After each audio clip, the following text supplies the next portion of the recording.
I received another email from my dear friend Mike Cohn. I always love to read his emails because they're always so inspiring. And he seems to have a theme going on about spillover and splitting stories and all this good stuff. And he starts out, welcome to the second email in my spillover series. Yeah, I believe it. We're talking today about why habitual spillover, the phenomenon of unfinished work piling up and carrying forward sprint after sprint, is so harmful to teams. So I can tell you firsthand, this is a major issue. It's a matter of a couple of things. First, it's perception. Leaderships perceive that when teams are constantly carrying over things from one sprint to another, that they're not finishing the work they're committed to, and that makes the team incredibly unpredictable. And whenever you have a team that's unpredictable, that's a big red flag for leadership, right? They want to make sure they have predictability. That's just so important to them. I think the other thing, though, is it discourages the team. It puts the team in a situation where they feel like, oh, well, we can't ever get things done because we're constantly having things that are switched out or we're constantly being asked to do more. So how do we get past this? He continues, as a reminder, last week I explained why spillover happens. This week we're going to talk about why habitual spillover is a problem. And next week we'll have some ideas about breaking your team's rollover habit. I love it. So why is habitual spillover a problem? As we talked about last week, teams will sometimes miss their sprinkle, especially when the team is ambitious and aiming high. And that's okay. But the teams that develop a consistent pattern of overcommitting and then carrying work forward cause problems for themselves and for the organization as a whole. Teams that deliver routinely are predictably dependable. I want to say that message again because I feel like that sums up this whole email. Teams that deliver routinely are predictably dependable.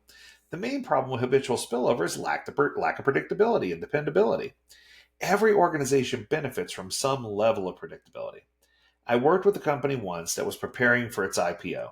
Despite the tremendous pressure to meet revenue goals prior to going public, the CEO told me he'd happily trade some of his revenue for greater predictability. Being predictable is that important. Let that sink in for a minute. Predictability is something that agile organizations are constantly searching for. And one way to do this is to definitely get away from time and to start focusing on story points, relative complexity, relative size. I think that if we can get to that point where we're losing focus on time and gaining focus on the things that matter, it's going to help us to become predictable. But predictability shouldn't be the primary goal for the agile team, but it should be a goal. And it's the same in sports. Think about basketball. Basketball players strive to make every free throw, but a player who sinks the ball in the basket about 80% of the time is considered a high performer. That player can be reliably counted on to make most of their free throws. Baseball players strive to get a hit every time they're at bat. And believe it or not, they're considered great, highly predictable hitters if they manage to hit about 35% of the time, reflected in a 350 batting average. But like those sports players, agile teams are expected to try to deliver everything they think they can every single time. But realistically, if an agile team achieves only 60 to 80% of the time, if they make their goal, they're providing a high level of predictability. They're doing pretty good. Now, one of the things that I noticed is that I've helped by creating rapid release planning and which is a combination of affinity clustering of features with rapid estimation techniques. If you can get to that point where you're using those things, you could comfortably get to 85% predictability. The problem is most organizations don't know how or why or what steps to take in order to get to that level of predictability. So what you wind up with is a mesh of teams who are, saying, oh, a point equals this much time, or whatever the case may be. And you can't get there. You're not going to get to 85% predictability if you lean in on time. So teams that demonstrate frequent progress are happier and more creative. A second related reason teams want to finish what they've started most of the time is a phenomenon called the power of small wins.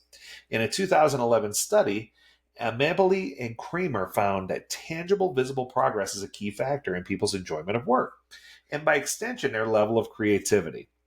It's almost impossible to get a true sense of progress on a mostly done set of work because until it's fully done, you can't really gauge the amount of work remaining. It makes sense. You know the whole 90% syndrome, right? The last 10% of the work takes 50% of your time. Software projects are 90% done for 90% of the schedule. That makes it hard on everyone. So we need to make sure that we understand Little's Law. that we stop starting new things and we finish the things we started, that we understand queuing theory, that we're honoring WIP limits.